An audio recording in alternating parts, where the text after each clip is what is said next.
નમસ્કાર દર્શક મિત્રો, લલિતાબેન વિકાસ ફાઉન્ડેશન ટ્રસ્ટ ઉના દ્વારા સંચાલિત AR ભટ્ટ સ્કૂલ અને કોલેજના ગણેશોત્સવમાં આપણે સૌ ભેગા થયા છે। ત્યારે સર્વપ્રથમ આપણે પ્રાથમિક વિભાગના ગણેશોત્સવના દર્શન કરીએ અને ત્યાર પછી કોલેજ વિભાગના પણ આપણે દર્શન કરીએ।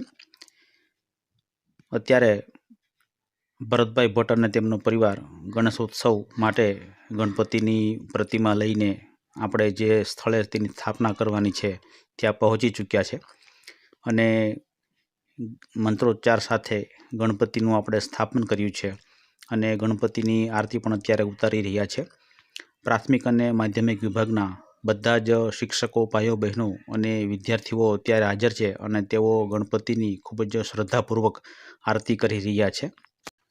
આ પ્રસંગે અત્યારે આનંદવાડીના અન્ય કર્મચારીઓ પણ અહીં હાજર છે અને તેઓ શ્રદ્ધાપૂર્વક આ કાર્યક્રમમાં જોડાયા છે। દર્શક મિત્રો, તમને જાણીને કદાચ આનંદ થશે કે અહીં જે મૂર્તિની સ્થાપના કરવામાં આવી છે ગણેશજીની, તે માટીમાંથી બનાવેલ છે। અત્યારે પાણીમાં પ્રદૂષણ ખૂબ જ પ્રમાણમાં વધી ગયું છે, એટલે અન્ય કેમિકલવાળી મૂર્તિ બનાવવાની જગ્યાએ અત્યારે તમે જે નિહાળી રહ્યા છો તે ગણેશજીની મૂર્તિ સંપૂર્ણ માટીથી બનાવેલી છે કે જેને આપણે ઇકો ફ્રેન્ડલી મૂર્તિ કહીએ છીએ, કે જેના વિસર્જન વખતે પણ કોઈ પણ જાતના પ્રાણીને કે કોઈને પણ નુકસાન થતું નથી।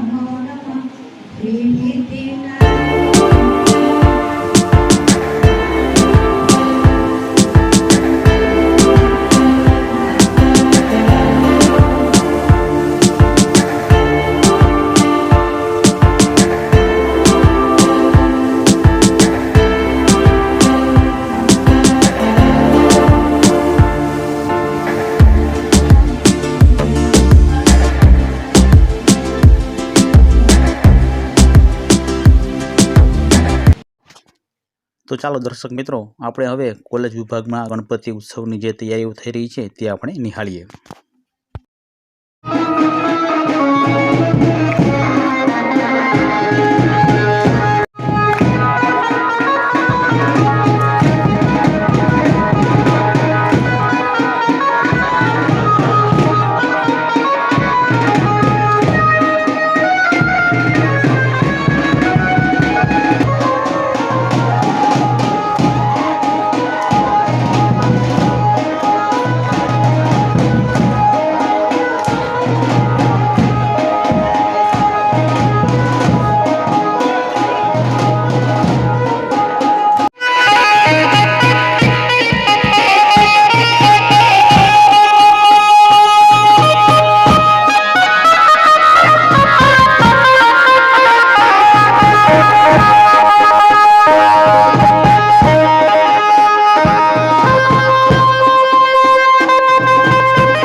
નમસ્કાર દર્શક મિત્રો, અત્યારે આપણે AR ભટ્ટ કોલેજના પટાંગણમાં ગણપતિજીની સ્થાપના કરી છે અને વધુમાં વધુ દર્શક મિત્રો ગણપતિના દર્શન કરે એ માટે આપ સૌ મિત્રોને વિનંતી છે। દરેક દર્શક મિત્રોનો હૃદયપૂર્વક ખૂબ ખૂબ આભાર।